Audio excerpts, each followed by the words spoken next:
کونړ د هیواد په ختیځ کې هغه ولایت چې ابي ځمکې او کروندې کمې خو پر طبیعي ځنګلونو او اوبو مړه سیمه د دې ولایت اوسیدونکو ژوند د هیواد د یو شمېر نورو ولایتونو د خلکو په څیر د کرنې او مالدارۍ څخه په ترلاسه کیدونکو عوایدو تمویلیږي. حکومت هم تیرو کلونو کې د زراعت د ودې د مالدارۍ د تقویت ځنګلونو د ساتنې بیا رغونې او د اوبو د مدیریت په برخو کې دغه ولایت کې یو شمېر پروژې او پروګرامونه پلي کړي او یو شمېر نور هغه لا هم د لاس لاندې لري. پوښتنه دا ده چې تیرو کلونو کې د جنگ جګړو او خپلسریو له امله د دغه ولایت څومره طبیعي ځنګلونه پرې شوي؟ دا لړۍ اوس هم روانه ده که مخه یې نیول شوي؟ زراعت میکانیزه شوی که لا هم کروندګر د خپل لاس په خواریو او د حکومت له پاملرنې ناخوښ دي؟ دا او ورته پوښتنې به د حکومت او خلکو په مخامخ خبرو په نننۍ خپرونه کې مطرح کړو. د نن خپرونې میلمانه مو د کونړ کرنې او مالدارۍ ریاست استازی تخنیکي مشاور سید حفیظ الله سعیدي، کونړ کې د کروندګرو اتحادیې مرستیال حاجي شمس الرحمن بابل، قومي مشر حاجي ملک اجمل او د ځنګلونو د ساتنې قطعي استازی حاجي عبدالوهاب عمر دی.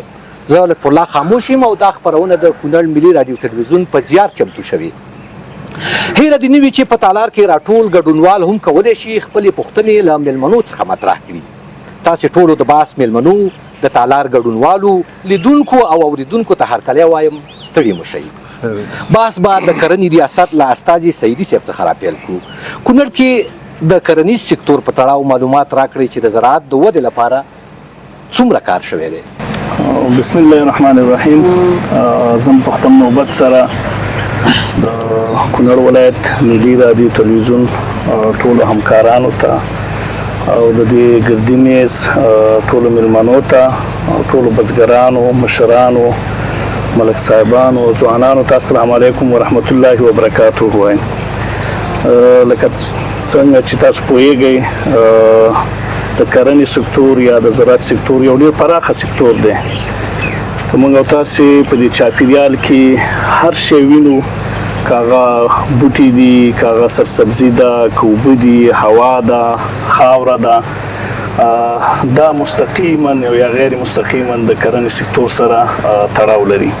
او دا حقیقت دی چې زموږ ستاسې وطن دغه زراعتي وطن دی او زموږ د خلکو تقریبا 80 نه واخله تر 80% پورې هغه ژوند چې دی هغه معیشت د ژوند چې دی هغه د کرنې په سکتور باندې ولاړ دی. که موږ یو وطن صنعتي کوو، اول باید دا زراعتي شي. دا یو حقیقت دی، ځکه چې دغه زراعت دی، دغه باغدار دی، دغه مالدار دی او دغه بزګر دی چې د صنعت دپاره یا د کارخانې دپاره هغه خام مواد تولیدوي. که د بزګر په کرونده کې خام مواد تولید نشي نو زموږ او ستاسې صنعت چې دی هغه به نه چلیږي. مثال په ډول زه تاسو ته یو کوچنی مثال وایم، لکه دغه ګاڼۍ د ګوړې چې دا د پروسس یو محلي ګاڼۍ ده. که یو بزګر غني ونه کړي نو دغه به ګاڼۍ به په څرخ باندې را نشي. دغسې نور نو د افغانستان اسلامي امارت همدارنګه د کرنې وزارت چې دی دا په مختلفو وختونو کې او همدارنګه هر کال کوشش کوي چې بزګرانو ته ټول برخو کې متوازن انکشاف وړاندې کړي او مختلف کارونه سرته ورسوي. لکه مخکې ما ویلي چې زموږ سکتور چې ډېر پراخه دی، ځان نه دا نه ده چې دې کې دهقان دی، دې کې مالدار هم دی. په دې کې مثلا زموږ د مالدارۍ برخه یو ډېره لویه برخه ده. زموږ کونړ ولایت چې دی دا پراخه څړځایونه لري، غرونه لري، ورشوګانې لري. د مالدارۍ لپاره ښه مساعد اقلیم دلته موجود دی. همدارنګه لکه تاسو چې په خبرو کې ویلې زموږ کرنیزه ځمکه کمه ده، نو موږ دا د سبزیجاتو او همدارنګه د باغدارۍ سکتور باید دلته دغه ته ډېر انکشاف ورکړو او خوشبختانه باید ووایم چې وزارت زراعت او همدارنګه همکارو مؤسساتو په دغه برخه کې هم ډېر کار کړی. تاسو شاهد یاستئ چې هر کال موږ په زرګونو ټنه باندې اصلاح شوي تخمونه د غنمو هغې سره کیمیاوي سرې هغه توزیع کوو. همدارنګه د باغدارۍ په برخه کې هغه اصلاح شوي نیالونه بزګرانو ته ورکوو، د هغې ظرفیت جوړونه کوو. همدارنګه د کانالونو په پاککارۍ کې، د سربندونو په جوړولو کې، د مالدارۍ په برخه کې همدارنګه موږ د اقتصاد خانواده یا د ښځو د اقتصاد د پیاوړتیا دپاره هم مختلفې کوچنۍ پروژې کوو چې د چرګانو فارمونه دي هغې ته همدارنګه د وزو او غواګانو دغه توزیع کیږي بزګرانو ته. خوشبختانه باید ووایم چې سږکال هم موږ سیو نفس په دغه برخه کې د بیارۍ په برخه کې ډېر زیات پروژې راوړي دي. موږ اوس په دغه کې په سروې باندې اخته یاستو. زموږ او تاسو دغه کونړ اراضي چې ده اکثریت چې دی د اسداباد نه د نورګله پورې دا یو څه ناڅه اوبه لري، د سیند نه یو څه سربندونه او ویالې شته دی، خو ولې د اسداباد نه پورته ولسوالۍ چې دي هغه اکثر ډاګونه دي او د سیند سطحه ډېره ژوره ده. نو دغه ډاګونو دپاره یو ښه زیری دا دی چې ملل متحد یونفس په چوکاټ کې تقریبا 80 سایټونه چې دي هغه اوس د سولر پمپونو په ذریعه باندې هغه سروې شوي دي او اوس هم زموږ ټیمونه لګیا دي چې دغه 15 هکتاره 20 هکتاره ډاګونه چې دي دغې ته موږ یو قسم ده د 8 مترو په فاصله باندې چې د سیند د سطحې څخه دغه جګوالی لري دغه ډاګونو ته موږ اوبه ورکړو او دغه نوې ځمکې چې دي کاړیزې ځمکې دي، للمي ځمکې دي، دغه موږ په زراعت لاندې راولو، په دغه کې باغداري وکړو. یو به د دې سره د خلکو معیشت ښه شي او بل به دغه زراعت چې دی دغه پرمختګ او وده وکړي. د مالدارۍ په برخه کې هم زموږ هڅې روانې دي. د القای مصنوعي تقریبا 9 القای مصنوعي سټیشنونه موږ لرو چې په هغې کې په زرګونو غواګانو ته دغه خارجین د نسلونو اصلاح او همدارنګه د محلي دغه ورته القا کیږي په مختلفو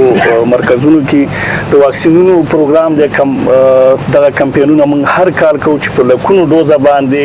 د تعاون یا د پی پی آر ورته وایي، لمپسکن ورته وایي، د دغې مرضونو د مخنیوي او وقایې دپاره موږ دوی ته دغه واکسینونه کوو مختلفو مالدارانو ته. همدارنګه د پروسس په برخه کې هم کارونه زموږ شته دي. یعنی که زه وایم چې د زراعت یو ډېر پراخ سکتور دی او په دې کې په مختلفو برخونو کې بخشو کې زموږ مختلفې هڅې او د هر امریت لاندې هغه روان دي. ډېره زیاته مننه. سیدي صاحب، تاسو د زراعت په برخه کې د خپلو پروژو د برنامو یادونه وکړه. د کونړ ټولو بزګرانو دپاره ستاسو ریاست د دې جوګه ده چې د ټولو ستونزې هواري شي. بلې ما ویلې چې زموږ د نفوس تقریبا 80% خلک چې هغه په کرنې په برخه کې مصروف وي دا یو ډېر لوی شمیر دی او ټولو ته کفایت نه کوي. دا موږ منو، خو ولې زموږ هغه د خپلې وسې مطابق او هغه خارجي ډونران او همکار موسسات چې زموږ څخه په دغه برخو کې مرسته کوي، موږ کوشش کوو چې خپلو بزګرانو، مالدارانو، باغدارانو ته هغه با کیفیته خدمات وړاندې کړو. د دوی د ستونزې چې دي په خپل هر یو که مالدارۍ په برخه کې دي، که د باغدارۍ په برخه کې دي، که د حفاظۍ نباتاتو د امراضو په برخه کې دي، موږ هغې ته رسیدګي وکړو. موږ کوشش کړی او دغې دپاره ښه پلانونه هم لرو. ډېره زیاته مننه. یوه موضوع چې کروندګر زیات شکایت کوي او دوی وایي چې پر وخت کیمیاوي سرې او اصلاح شوي تخمونه دوی ته نه ورکول کېږي. دا خبره څومره سمه ده ستاسو؟ دا خبره بالکل حقیقت دی. د جمهوریت د وختونه موږ په دې نه توانېدلي چې په خپل وخت باندې تخمونه او سرې بزګر ته ورسوو، ځکه چې زراعت نه که موږ خبرې کوو دا زراعت سکتور دا د سیزن سره او موسم سره ډېرې اړیکې لري نږدې. چې یو ځل سیزن تیر شي بیا که هغه شی نه موږ ورکړو نو هغه د دهقان په درد باندې نه خوړل کېږي. خو سږکال خوشبختانه موږ توانېدلی یاستو او دا د اف ای او او د وزارت زراعت په تاریخ کې لومړنی کال دی چې یو موږ په وخت باندې بزګرانو ته تخمونه ورکړه او بل دا دی په ډېر لوی مقدار باندې چې اوس زموږ هغه توزیع روانه ده. تقریبا 50,000 بزګرانو ته د کونړ په 14 اداري واحدونو کې زموږ توزیع اوس روانه ده. سږکال اول ځل دی چې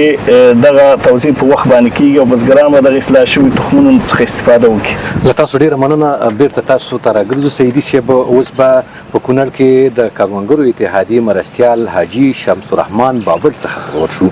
بابټ صاحب تاسو راته وایئ چې د زراعت په برخه کې چې د کومو پروګرامونو او فعالیتونو یادونه شوې څومره ستاسو لپاره ګټور اوس مهال له خپلو ترلاسه کیدونکو محصولاتو خوښ یې؟ بسم الله الرحمن الرحیم. د غونډې مشرانو ګډونوالو السلام علیکم ورحمت الله وبرکاته.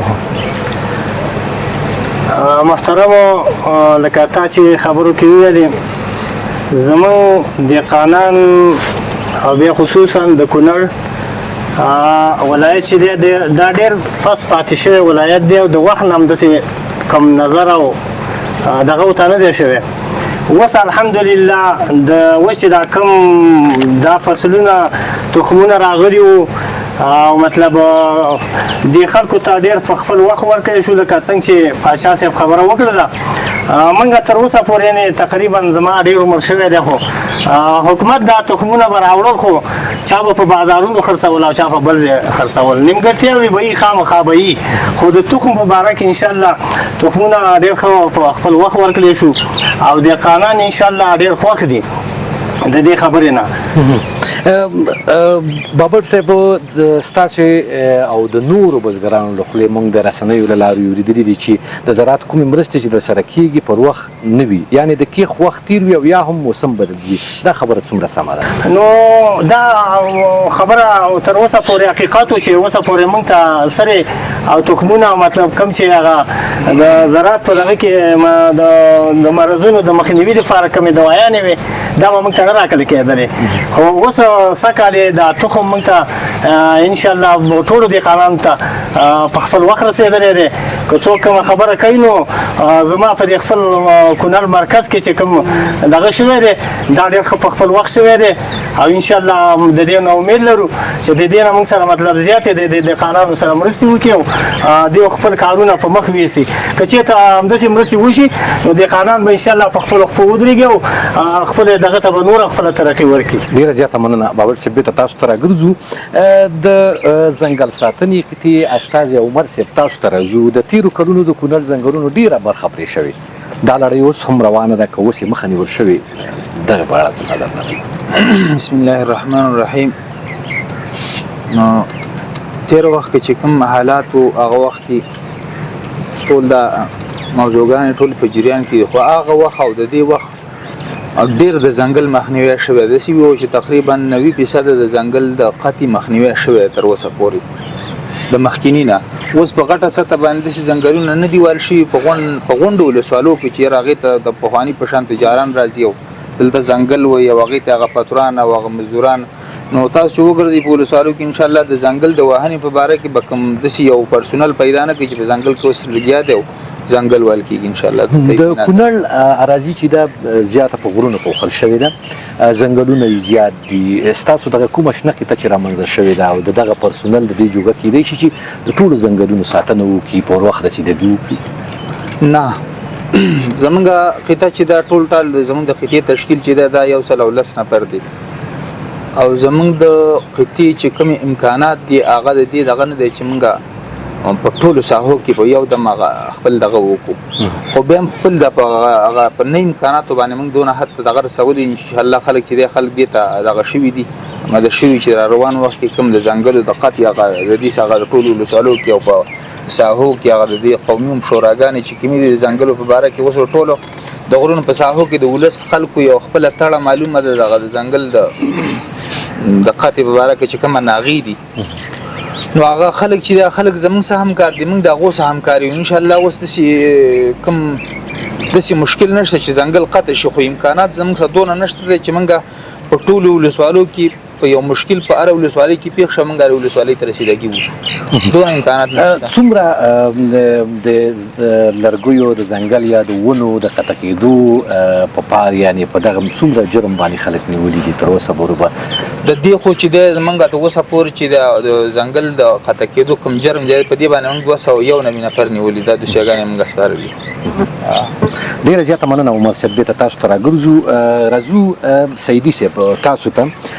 کونړ کې کرنیزې ځمکې کمې دي د بڼوالۍ د ترویج لپاره مو څه کړي څومره باغونه مو جوړ کړي دي بالکل ستاسو خبره درسته ده چې کونړ تقریبا موږ 4000 هکتاره ځمکه لرو چې په دې کې 6000 هکتاره چې دغه للمي ده او دغه 18000 هکتاره چې د آبي ځمکه ده زموږ کوشش دا دی چې بزګر د لږې ځمکې څخه چې د یو جریب د په اوسط ډول باندې دی او بزګر دغه نه لوړ حاصل واخلي نو دلته زمونږ تخنیکي مشوره هم دا د بزګرو ته چې تاسو په خپله ځمکه باندې یا سبزیجات وکړئ یا صنعتي نباتات وکړئ او یا باغداري وکړئ ځکه د غلجاتو په پرتله باندې دغه نباتاتو حاصل چې دی زیات دی موږ تقریبا 2 برخې دي دغه کې یو خصوصي سکتور دی او یو همدارنګه زموږ همکار مؤسسات او د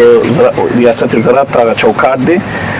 په دغه تیرو 3 کلونو کې تقریبا 115 جديده ځمکه چې د ریاست زراعت لخوا په نوي باغونو باندې چې په دې کې اکثریت غوښینه برخه چې دا هغه د سیټروس فامیل برخه ده چې هغه کې لیمبوان دي او نارنج دي مالټا ده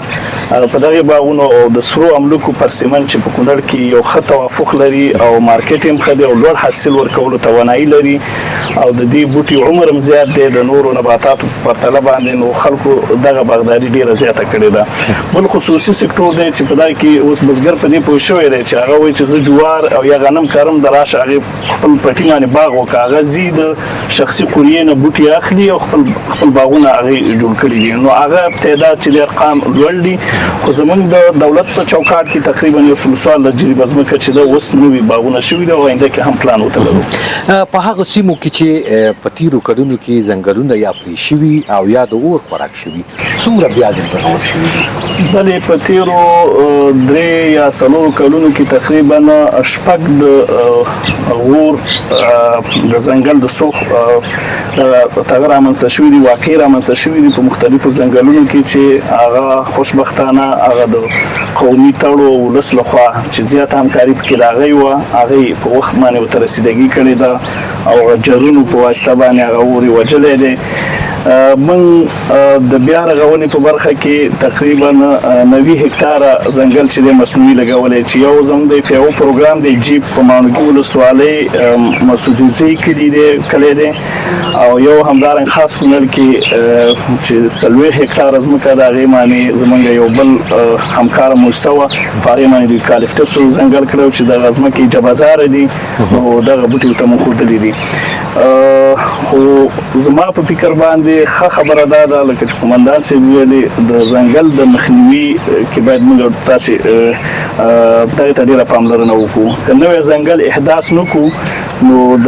دا کم شته ځنګلونه چې د افغانستان کې تقریبا کونړ ولایت چې دی دا د ټول افغانستان د اراضیو د ځنګلونو 14% تشکیلوي نو که دغه موږ دغې دپاره ښې طرحې جوړې کړو او د دغې مخنیوی وکړو خوشبختانه چې امارت اوس دغې ته ژمن دی تېر هفته کې وزیر صاحب هم دلته د مختلفو وزارتونو منصبانو سره راغلي وو ولایت کې هم جلسه وه او څه نوي پروګرامونه وزیر یې موږ ته راوړي وو خوشبختانه که دغه موږ پلي کړو انشاءالله د دې شته ځنګلونو د قطع د مخنیوي دپاره به ډېر کومک ورسره وشي کونړ کې مو د کرنیزو محصولاتو څومره عواید ترلاسه او دولت خزانې ته څومره بسپارل شوي وي ستاسو بلې په تېرو 3 کلونو کې زموږ د عوایدو سرچینې چې دي مختلفې دي چې هغې کې عشر او زکات چې دی هم ډېره غوښینه برخه ده او بل زموږ د صنعتي لرګیو کوم چې د ځنګلونو محصول دی د هغې نه دي د چهارمغزو محصول او همدارنګه موږ یو سرټیفیکیټونه ورکوو بعضې زراعتي محصولات دي او اراضي ځمکې دي زموږ چې هغه هم په اجاره ورکړي دوکانونه دي اماکن دي مختلف دغه زراعي دي زموږ د عوایدو تقریبا 351 میلیونه افغانۍ مو په تېرو 3 کلونو کې چې دي دولت خزانې ته ورکړي ډېره زیاته مننه درنو ګډونوالو زموږ له درنو مېلمنو څخه به تاسو د تالار ګډونوال هم کولی شئ چې د موضوع په تړاو باندې خپلې پوښتنې مطرح کړئ اوس راځو قومي مشر حاجي ملک اجمل حاجي صاحب تاسو د سیدي صاحب او د عمر صاحب خبرې واورېدې په کونړ کې په تیرو کلونو کې د شنو ونو یا د ځنګلونو د قطع کېدو مخه د پخوا پرتله اوس نیول شوې ده. ولس ستاسو په آن باندې څومره همکاري په دغه برخه کې شي کولی چې د کونړ دغه شنې ونې ځنګلونه ختم شي؟ بسم الله الرحمن الرحیم. د ملي تلویزیون کارمندانو، اورېدونکو، قومي مشرانو، مېلمنو، دوستانو سلامونه وړاندې کوم. د سیدي صاحب چې کومه خبره وکړله، زه چې څونه معلومات لرم په صداباد مرکز کې دغه زراعت چې 2 کاله کې څونه وده کړله په مخکې نه وه کړې. بل د سرې او د تخمونو په اړه تاسو خبره وکړله او ګڼې وکړله، نو مخکې داسې وه چې سر او تخمونه به راتلل خو بې کیفیته به وو، سره به خراب او کیفیت به صحیح نه وو، د تخم به هم صحیح نه وو. اوس الحمدلله تقریبا 1 کال کېږي چې دغه تخمونه هم صحیح شوي دي، سره هم صحیح شوي ده، کیفیت یې شوی ده. بل دا څه چې موږ په دې 2 کاله کې نو خلکو مخه زراعت ته ګرځېدل، هغه باغونه دي، په سبزي دي، ټول خلکو دې لګېدي چې خپل ژوند د دغه زراعت د ادرس خپل ژوند مخ ته یوسي. دلته موږ ګورو داسې کارخانې نشته دی، نه داسې روزګار شته چې کونړي وکړي. همدغه یوازینی زراعت دی چې په دغه باندې دوی کار کوي او دغه نه خپلو بچو ته رزق پیدا کوي. د مولوي صاحب چې کومه خبره وکړله دغه سره زه موافق نه یم. 15 کاله وشو یا 16 کاله وشو چې دغه ځنګلونه بې رحمه قطع کېږي او نظامونه راځي، نظام چې راشي داسې اعلانات غوندې کوي ولس ته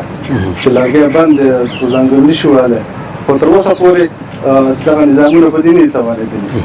چې دغه ځنګلې بندې شي. مخکې به نښترې وهل کېدلې ډېر زیات. اوس چې موږ ګورو د څېړیو لرګي، د توتانو لرګي، د سپېدارو لرګي چې په کونړ په ښایست لري، هغه شروع شوې ده.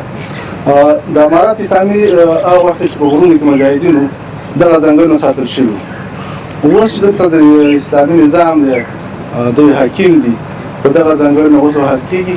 او بې رحمانه وهل کېږي او نور ولایتونو ته ځي او د دغه پټه پاتې دی چې دغه تجاران د کندهار او د کابل او د مزار راځي دغه لرګي اخلي. دا اوس هم چې تاسو ګورئ په کونړ کې ډېر زیات لرګي په زرهاوو ټنه هم کم د په لکاوو ټنه لرګي وصل شوي دي او دغه کونړ بیچاره ولس دغه څوک لرګو ته اوس لاسرسی نه لري. چا د لرګو مرکز ته یا ټال ته ورځي، په غریبو خلکو لرګي هم نه خرڅوي. نو زموږ غوښتنه د اسلامي امارت مشرانو نه ده چې دغه بدبختۍ مخه ونیسي چې څو زموږ ځنګلات بچ. حاجي صاحب، ولس پخوا هم د کونړ په بېلابېلو درو کې په بېلابېلو سیمو کې خپل ولسي ناغې او تړې لرلې. دغې څومره د شنو ونو د قطع کېدو مخه نیولې وه ستاسو په آن باندې او اوس هغه تړې شته که نه؟ زه فکر کوم دغه تړې په بعض ساحو کې کامیاب دي. زه فکر کوم مروره دره چې ده هغه ته یوه تړه وه برولو ساحه ورته ویله چې هغه ځنګل باندې اوس هم پابندي د څوک یې نه وي. دلته نورې ساحې شته د مرکزي ساحې هم دي چې په هغې باندې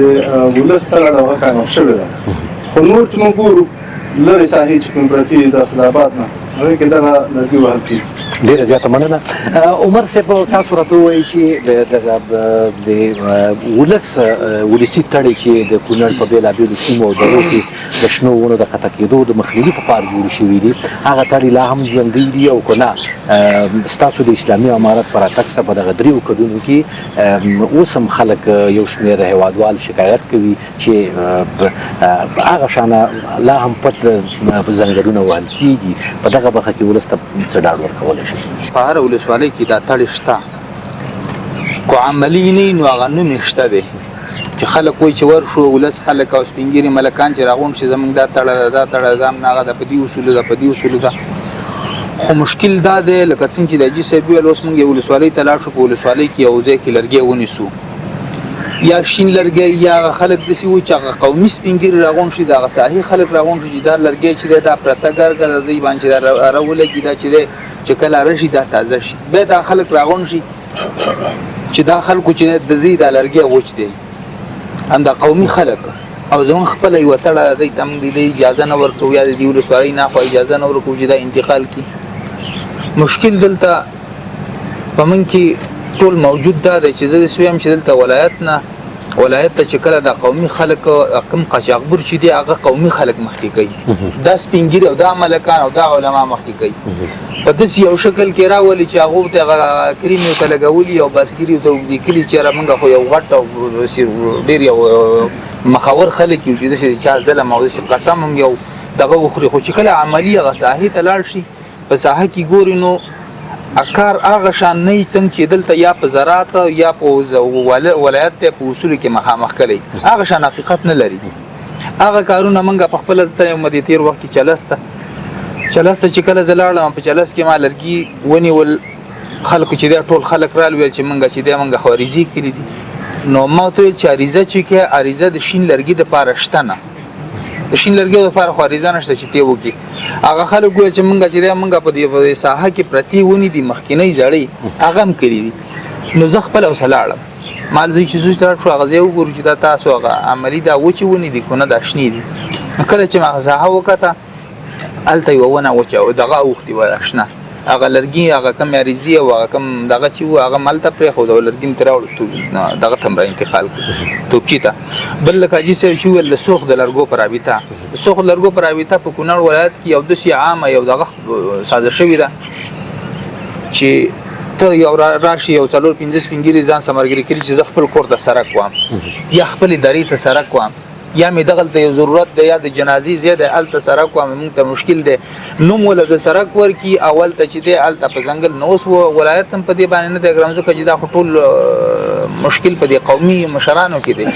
زم د قومي مشران دي هم دغه خلکو جواب الته و چې دلته چې ده ته په دینوم باندې ما بوزي چې سرک وام اول ته چې ده ال ته سرک نه ویل چې ورته باید وکړه د قاچاق ته دی زمينه برابر کړه بل دې تیر وخت والی سو یو مکتوب را لګل موږ ته چې خلکو احتکار شروع کړي لکه څنګه چې سویل خلک د کونړ په خلکو لرګي نه خرڅي دا خلک ستونزه ډیره زیاته ده مشکل ده د کونړ په خلکو باندې لرګي نه خرڅي موږ چې کله وته زوم یو مرګر را سبلو موږ دوه په شخصي موټر کې وته یو دغه ته ودرې زما سه ویډیوګان هم رسېدي سړی نه به مې ته پوسټ کاوه چې زمونږ یو 15 لسمانه لرګي په کار دي اوته موږ لرا کې نو هغه نری چې دی نری لرګي دونه لرګي وغیرہ ته مخ ته خو چې کو داخلي دا واخلې دا نور چې دا نور خش شوی دی به دا غي نصار له تمنګ خپل زراعت ریاست او مستوفیت او صنعت او تجارت او ولایت مقام نه د دې لپاره یو کمیسون سات شو هغه چې د پټول هغه خطه دغه طرفون تلاړو هغه کوم ټالونه چې دی هغه مهر لاکله کوم ټالونه چې دی هغه مهر لاکله دا غي نه روسته لکه څنګه چې زیدی صاحب ول د وزارت نه هیئت راغله وزیر صاحب د دوه درې وزارتونو موینان صاحب او د خپل د وزارت موین صاحب هم راغله هغه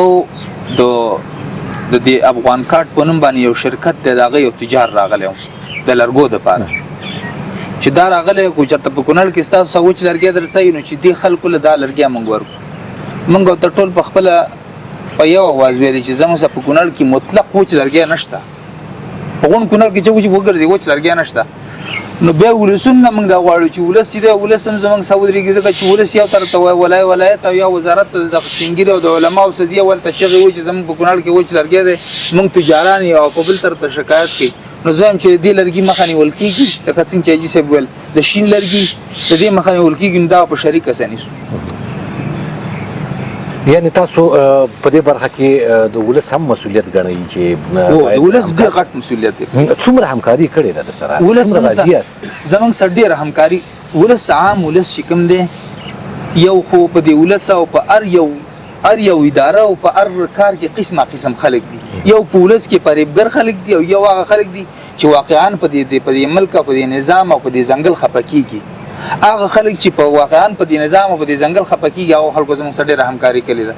موږ سره بیا بغیر پیسو بغیر معاشه بغیر دغه د دقیق معلومات موږ تراکلي چې موږ کله ساحې ته ورسو خبر حقیقت هم شک کینه مننه عمر صاحب او تالار ته ورزو او د تالار ګډونوال به هم راوخلو دوی له درنو ملمنو څخه کومه پوښتنه لري زما نوم حاجي توتی او د مرکز اوسیدونکی یم زما اولنۍ پوښتنه د قومندان صاحب نه ده چې قومندان صاحب چې کم لرګي چې مرکز کې مونږ اوسېږو په ولسوالو کې پراته لرګي مرکز ته نه راپرېښودل کېږي وچ لرګي هغه شنه خو معلومیږي موږ د دې وطن د علاقې خلک یو چې شنه وال شوي هغه معلومي او هغه وچ هم معلوم دي خو وچ لرګي هم نه راپرېښودل کېږي دلته آیا دا اوس که د لرګي را پرېښودل شي دا لرګي به دلته ارزانه په 200-300 روپۍ به مني خو اوس چې که راځیم دغه څوک یې راوړیم هلته په 300-400 روپۍ په من خرڅوي نو دې مرکز خلکو ضرورت دی جمع دی دې دپاره تاسې کوم یو پروګرام لرئ چې د دې خلکو سره دې کې یو سهولت وشي چې دا لرګیو ته رازاد شي نو سیدي صاحب نه مې پوښتنه دا ده چې دلته خلک خپل د کورونو د آبادۍ دپاره چوکاټ راوړي پله راوړي اشدار راوړي پاړ راوړي دا یو بله ستونزه ده یو مشکل دی صاحب هلته نه را پرېښودل کېږي د سوخ لرګي دپاره ورته د زراعت نه راته امر راوړئ نو په دغه کې موږ داسې یو وضاحت غواړو چې تاسې دواړه موږ ته په دې کې وضاحت راکړئ چې دا ولس ته پکې کوم مشکل څه د خلک مخامخ دې مشکل نه څنګه خلاصېږي زما نوم مروان قاضي خیل دی د مرکز اوسېدونکی یم زما پوښتنه په دې ډول ده د قمندان صاحب څخه چې په تېر کلونو کې مو خپله لیدل ځنګلونو زیاته برخه به تخریب کېدله او کټ کېدله آیا په دې وخت کې یا په اسلامي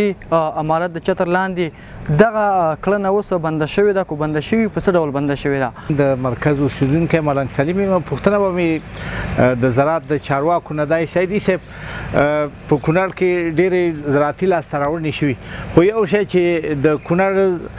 کروندګر ورسره مخامخ دي هغه سړي خونې د نه شتون دی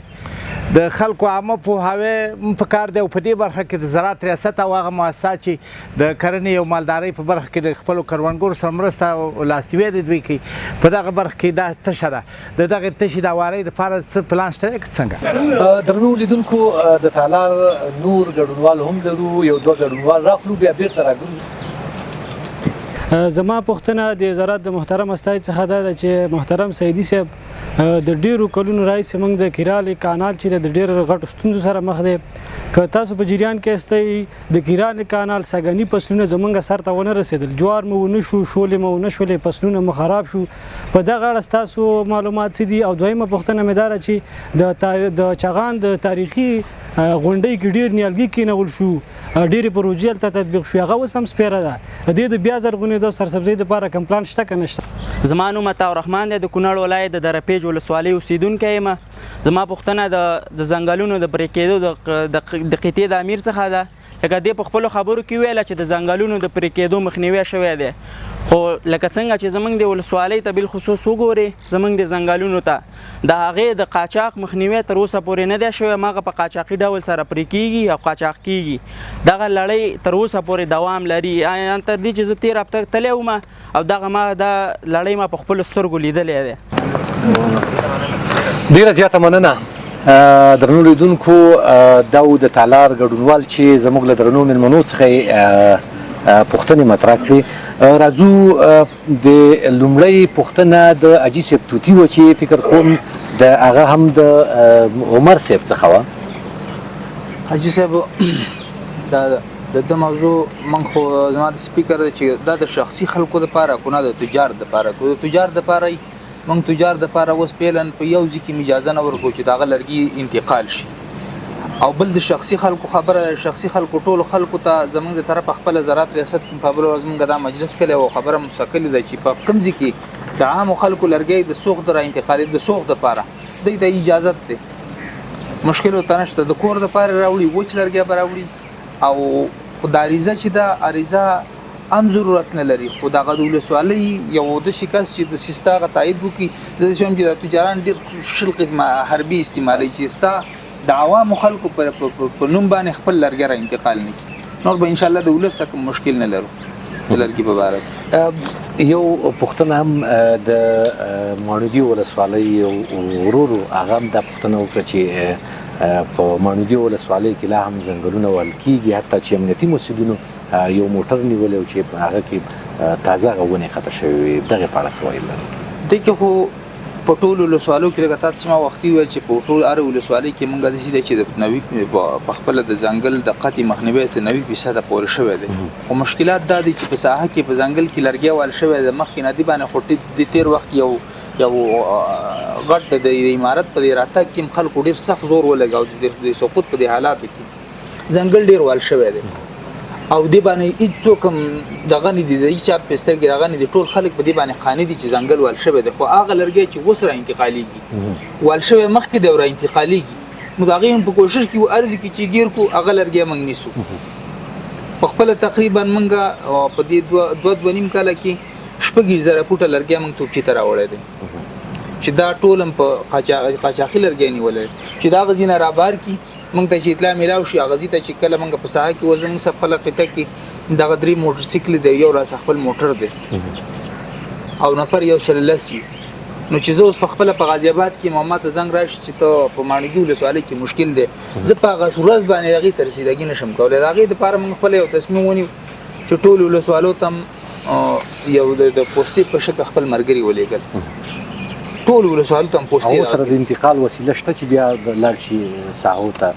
هغه خپل د سیده چې کله د لرګي د پاسه موږ ته کوم اطلاع میلاو شي موږ سره راپور شریکې موږ د اجازه کو په شخصي لاړو کې سیده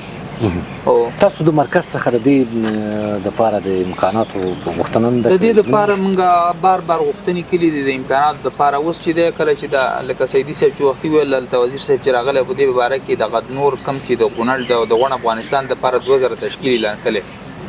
هغه تشکیل چې په ساحه کې به یو سړی موجودي په غره په ساحه کې او په خپل ساحه کې لکه د رضاکار په شکل لګا د واکسینو د پولیو تاز کې چې کوي کنه د رضاکار په شکل په خپل هغه پیسې والا کیږي او الته چې د موږ ته باغ دقیق معلومات راکړي چې دغه سړی لرګي په دې وخت کې او د دې ځینې ته انتقال کا نو د دې لپاره موږ بیا خپل یو دغه کړو ان شاء الله امکانات موږ ته نور زموږ خپل خېټې د امکانات برابر شي ډیر زیاته مننه عمر صاحب د بیا تاسو ته راګرځو د زراعت برخې ته سیدی صاحب تاسو ته یو ګډونوال پوښتنه دا و چې د سړو خونو ستونزه د په کونړ کې د برخې بلې سلیم صاحب خې پوښتنې ته اشاره وکړه دا ستونزه یعنی د افغانستان د تاریخ نه همداسې دا روانه ده او رښتیا چې دغه برخې ته د سپام نه دی شوی زمونږ سبزیجات ورسیږي میوجات هم ورسیږي هغه په ماغه موسم کې که خرج شو سیده بزګر او باغدار ته به وسه ګټه ورسیږي خو بیا د اپ سیزن د پاره موږ د دې ساتلو هیڅ هغه توانای نه لرو په تیر حکومت کې زه خپل په قندار کې چې مسؤل ما د کشمیشو د پاره او د انارو د پاره او د مڼو د پاره تقریبا ما یو نیم زر کشمش خانه جوړ کړلې او ولته 0 درجه چې طبي شکل باندې دي د کول سټورونه موږ جوړ کړل چې هغه لپاره خاص تیږي وي چې موږ د کابل نه وړلې ډریسینګ سټون به وته او خاص لرګیو چې موږ وکولای شو بغیر د کم انرژي نه چې هغه برق ته ضرورت لري ځکه چې برق موږ تاسو نه لرو په افغانستان کې او ډیر کم دی نو موږ وکولای شو چې بزګر څنګه کولای شي چې دغه محلي سرتخانو کې خپل محصولات کم از کم یو 2 میاشتې 3 میاشتې د اپ سیزن د پاره دا وساتي په دغه کې یو څه کار وشو ډیره د زراعتي محصولاتو د ساتنې یو لوی پروژه و چې تقریبا 200 میلیون روپۍ موږ هلته ولګول او په کونړ کې مو چې د پیازو د پاره او د کچالانو د پاره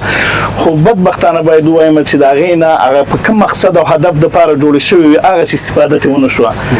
تاسو خبره بالکل سمه ده اوس د سولر سیستم راغلی دی او بعضی زمون خصوصي سکتور ملي تجاران په دې توانیدلي دي او دې برخه ته فکر دی چې د سولر انرژي په واسطه باندې دغه سیستمونه جوړ کړي او د بزګرانو په سیزن کې دغه باغونه واخلي او د کې وساتي دا یو ښه تغیر دی ولې موږ ذکر چې سټور نه موږ خبره کوو کول سټور نه دا د یخچال او دا د برق نه بغیر نه کی دا څلې ساته برق واړي ډیر انرژي واړي نو دا د برق غټه ستونزه معنی ده خو موږ د دې په بدیل لارو باندې فکر کړی دی او ان شاء الله د په وخت سره بودیجه لاس راشي او امکانات وي د امارت ان شاء الله دا ډیره غټه ستونزه ده سکه تاسو شاهد یاست چې زمونږ صادرات صفر پاکستان ته زمونږ میوه تاسو ګورئ په دې مارکیټ کې انار چې دی دا انار به مخکې موږ په 200 روپۍ باندې یو من نشو اخیستلې خو اوس یو خلطه پاتې افغاني او په 100 افغاني باندې خرڅېږي دا سیمنی په تاریخ کې انګور په تاریخ کې دومره ارزانه نه دي تغیر شوي ولې د هند زمونږ لوی مارکیټ دی او پاکستان زمونږ لوی مارکیټ دی د میوه د لپاره بدبختانه غیر اماني هغه د سیزن کې یو ډیره سوء استفاده کوي چې هر کله زموږ میوه ورسیږي دا تغه بندوي زمونږ د چارواکو نو امارت نه خاص کر د اقتصاد او صنعت وزارت نه دا غوښتنه ده چې همدغسې ورته عمل باید وشي دی سره. دا د دې کیلې راځي، د دې مالټې راځي، همدغسې باید ورسره وشي چې دوی هم پوه شي چې زموږ میوې ورسېږي، د خپل بارډر بندوي په یو بانه او په بله بانه. نو په دغه برخه کې پلانونه شته دی او موږ خصوصي سکتور باندې غږ کوو چې د سولر انرژي نن سبا یو ښه بدیل انرژي ده. په دې باندې دی کولی شي چې د ولایت په سطح باندې، ولسوالۍ په سطح باندې یو سټور جوړ کړي، خلکو نه یو پیس واخلي او یا دغه محصولات واخلي، ذخیره کړي او بیا اپ سیزن کې بیا خرڅ کړي. ډیره زیاته مننه. د تالار یو بل ګډونوال چې د ډیرو کلونو راهیسې وي د کلیالي کانال زیانمن شوی دی، چې حتی فصلونه یې تر دې څو کلونو کې نه دي. بالکل اوبه ژوند دی، حیات دی. بغیر د اوبو نه زراعت چې دی دا فضول خبره ده چې موږ زراعت نه خبرې کوو او اوبه ورته ونه لرو. او زه وایم چې بزګر ته چې سخت شی دی هغه اوبه رسول دي د پټي پورې. بزګر ته زه وایم چې تخم مه ورکوه، کیمیاوي سرې ورته مه ورکوه، دویاجات زراعتي ورته مه ورکوه، بل شی مه ورکوه، اوبه ورته ورکوه. دی په خپله ماشاءالله دونه تجربه لري، هر شی کولی شي، دی ځان ته تخم هم پیدا کولی شي. ټول اوبه غوښینه برخه ده. او د زموږ چې څنګه د سالار کانال دی یا نور کانالونه دی او د دغه کانال موږ خو د کلالې شاهد یاستو چې څو ځل دغه سیلابونه چې راځي دغه د رسوباتو نه ډکېږي، ولس سره دونه توانایي نه وي. ما خپله د سالار کانال دپاره د ښاروال صاحب د کور ودانې څو ځل موږ دغه غوښتلی چې سیبان ناست دي چې د شاخیلو په سیمه کې، تیشي په سیمه کې وخت په وخت باندې سیلابونو ډک کړي دي، موږ سکواټر هغې نه اخیستی دی. دا دی ما یو خپله طرح هم د سالار کانال په نوم باندې جوړه کړه چې صاحب د شاهدان دي. اوس انشاءالله تطبیق په حال کې ده چې څنګه کولی شو دا اوبه موږ ورسوو نارنګ ته. زموږ په دغه کانال کې تقریبا 6 متره مکعب اوبه ځي. دا اوبه که موږ صحیح تنظیم کړو او ضایع نه کړو، دا د څوکۍ پورې دا کانال زموږ کېږي. یعنې د نرنګ کوټکي کانال چې دا هم سپورټ کولی شي. خوشبختانه اوس وایم چې یوه موسسه راغلې ده او هغې د صفایي دپاره پروګرام راوړی دی چې دا کانال ټول د سر نه صفا کوي. خو دا اساسي حل نه دی. دا هغه سیپونونه باید ورته جوړ شي. کوم ځایونو کې چې دا واش یا دا دغه سیلاب راځي او خوړګۍ دي، په دې باندې اساسي باید کار وشي. دا اوبه باید تېرې شي د کانال د سر نه. که نه دا خو اوس اقلیمي تغییر دی، کلیمټ چینج را روان دی. موږ هم د دغسې سختو بارانونو، طوفانونو او همدارنګه د وچکالۍ سره مخ کېږو. دا به راځي. په ژمي په دې موسم کې تاسو کله اسمان غرېدلی لیدلی نه، خو اوس هغه داسې برېښنا کېږي، داسې تندرونه ولیږي. دا ولې دا د اقلیم تغییر دی. دې ته باید موږ او تاسې اماده اوسېږو او موږ په یو اصطلاح باندې سمارټ اګریکلچر طرف ته باید لاړ شو، ځان عیار کړو. دې کې د ولس ونډه هم ډېره ضرور ده. ځان لکه موږ دولت او یا همکار مؤسساتو ته وګورو نو هغې د توانایي نه به هم دا جګوي. نو دغې ته اوس یو خوشبیني شته. انشاءالله دا اوس نږدې وختو کې بس پاک کړو. د چغان په تاریخي غونډۍ د نیالګیو کېنول او هغه بیا د له منځه وړلو، تاسې علت په څه کې بولئ او د بیا لپاره ستاسو ریاست له لورې کوم پروګرام شته؟ ما خپله چې د دې ریاست زه تخنیکي همکار یم. ما د غونډۍ ریفارسټریشن په نامه باندې خپله یو پروپوزل او کانسپټ نوټ جوړ کړی. ځان له چغان غونډۍ نه ده، د شنې غونډۍ چې دا زموږ ډېره ښه نمام ورکوي. یو په هغه کې د سرکاڼو کې چې ده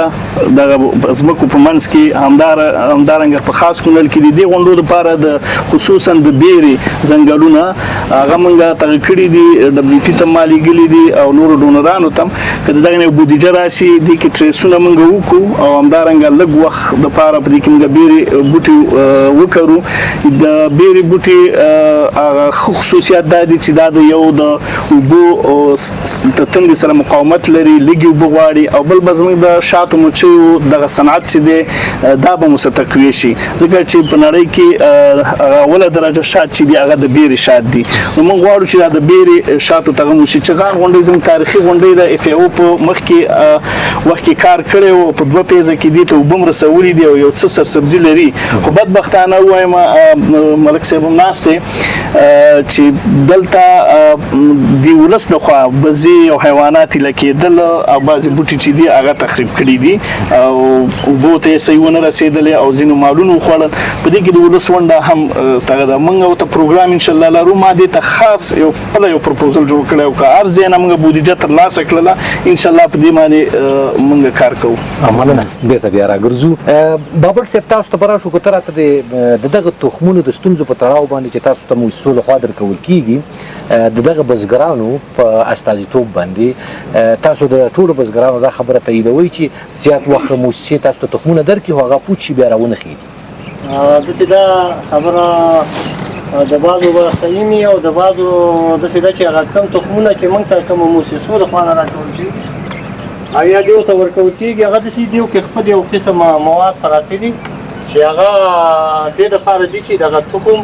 لاندې ځای نه شي چینجیایي ونه خوري بل شی ونه خوري. نو زموږ بعضې ورونه داسې دي چې بې غوره هغه پکې مطلب هغه دوایي پکې ګډه نه کړي هغه هم داسې استعمال کړي چې داسې استعمال کړه هغه خامخا مرغۍ راځي مرغۍ هم خوري بعضې چینجیې وخوري که نه نو د هغې د وجې نه زیات خرابېږي. نو وجه بعضې تخمونه اوس دا کم تخمونه چې دا اوس کم راغلي دي نو انشاءالله چې دا تخمونه خو د دغه نه ډېر ښه تخمونه دي او کامیاب تخمونه دي انشاءالله. او مخکې مطلب داسې یو نیم به نه راختلي که تخمونه راخېږي خو دا بېغوري زموږ د خپل دهقانانو د وجې نه وي ځکه چې هغه اوبه ولا هر فصل چې دی خپل هغه دغه لري اوبه دې پرې زیاتې کړلې عامه تخم نه راخېږي تخم خرابوي او کله چې مطلب په هغه خپله وتره باندې تخم واردی په هغه خپل شان باندې مطلب دوایي ورکړي هغه تخم ډېر ښه راخېږي. مشکلات شته دی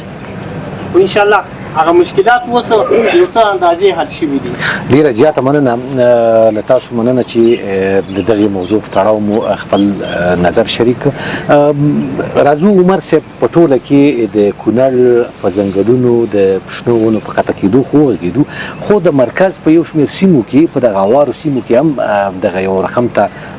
چانسي دي دا لګي د خلک په دې دا ونې لوی ونې اړوي. تاسو د دغې مخنیوي لپاره کوم پلان لرئ؟ نو د دې لپاره هم یو خپل مجلس کړی او دا زیات شکایتونه د ولسوالو نه راتله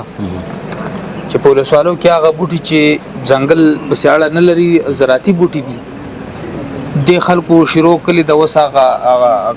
دا کوم کار څوک چې دا کار کوي د لرګو اوس هغه بوټو پسې ور روان دي. نو په خپله د مرور نه یو ورځ سپین ږیري راغله زموږ خوا ته وویل چې زموږ هغه توتان او هغه بوټي چې موږ بیا خواله تلو د هغه دپاره راڅنډل به مو هغه بوټي ټول دی ختم کړل. بیا د هغې دپاره موږ خپل چک قانون ته وویل چې دا لرګی چې دی دا لرګی به نور نه پرېږدي. بل د زراعت ریاست د خوا نه موږ ته یو مکتوب هم راغلی کله چې هغه د هغه مخه موږ ونیوله نو بیا چې کله هغه بله ورځ زموږ غون یو عمومي هیئت راغلی هغه ته یو شکایت وشو چې شنه قطعه د خلکو په شخصي لرګو کې کار لري. په ولایت کې را باندې غټ شکایت وشو چې په شخصي لرګو نو هغه ورځ باندې موږ ته وویل چې تاسو به چې د دې نه به علاوه د دې نه وروسته به د چا په شخصي لرګو کې کار نه لري. ډېره زیاته مننه. څه ډول اطمینان ولس ته ورکولی شوي چې له دې وروسته به د کونړ ځنګلونه نه قطع کېږي؟ نو د ځنګل په رابطه کې انشاءالله زه تاسو ته 100% اطمینان در کوم. زه خپله بار وایم چې ګوره زه د ولایت نه چې ما ته اطلاع راشي زه په هغه اطمینان نه ځم ساحې ته خو د زراعت نه راشي په هغه نه ځمه. خو کله چې هغه شوراګانې چې په ځنګل کې زراعت سازي کړي د هغه زموږ سره دونه هماهنګي لري چې هر وخت کې د هغوی یو عادي کس موږ ته زنګ ووایي موږ ساحې ته ځان رسوو. تاسو ته موږ 100% اطمینان درکوو انشاءالله. دا داسې نه چې زما یا رسمیت به یا به شپه یا به ورځي. زه ټولو خلکو ته دا اطمینان ورکوم چې کوم ځای کې ځنګل قطع کېږي په ځنګل کې مشکل د شپې ما ته زنګ ووایي د ورځې زنګ ووایي زه به ساحې ته ځان رسوم. ډېره زیاته مننه عمر صاحب. قومي مشر حاجي ملک اکبر د ټولو قومونو په استازیتوب باندې څومره خلک قومي خلک ولس به د زراعت د برنامو نه راضي وي ستاسو په اند باندې؟ خو د مولوي صاحب هغه مخکنۍ خبره چې تایید کومه مشکل یوازې په دولت کې نه ده په ولس کې مشکل شته دی. همدا قاچاقبران چې ځنګل یې کټ په دې اسداباد کې ګرځي د محترم والي صاحب سره غونډې کوي د دې د ازادۍ د لرګو غوښتنې کوي همدا خلک ځنګل یې کټ کوي. نور د زراعتو بخش کې اوس الحمدلله موږ د مرکز ساحې موږ د زراعت د ریاست نه خوشحاله یو. هغه څه چې دوی هڅه کوي هغې نه راضي یو. دغه ورور د کراله د والي تر څو غوښتنه وکړه موږ د محترم والي صاحب ته عریضې وکړلې او هغه عریضې زراعت ریاست ته راجع شولې او د هغه ریاست د لارې اوس یو موسسه فعلا لګېده په صفایي باندې نن درېیمه ورځ ده کار شروع کړی دی او یو بله موسسه چې د ویندیپي په نوم باندې ده هغه به انشاءالله هغه کوم دیوالونه کوم شیان یې نیولي دي نږدې وخت به شروع شي نو زمونږ یوازینۍ غوښتنه د ولسونو هم دا ده لکه مخکې ورونو غوښتنه وکړه دغه څو خلکو مونږ تجارت اجازه نه ورکوو مونږ فقط د خلکو مشکل حلوو چې خپل کور ته لرګی راوړي خو ځنګل یې نور هم کټ کېږي قومندان صاحب خبره وکړه په 100 کسانو باندې کونړ ځنګل نه بچ کېږي په 1500 کسانو نه بچ کېږي او یو اقدام د امارت اسلامي نه غواړو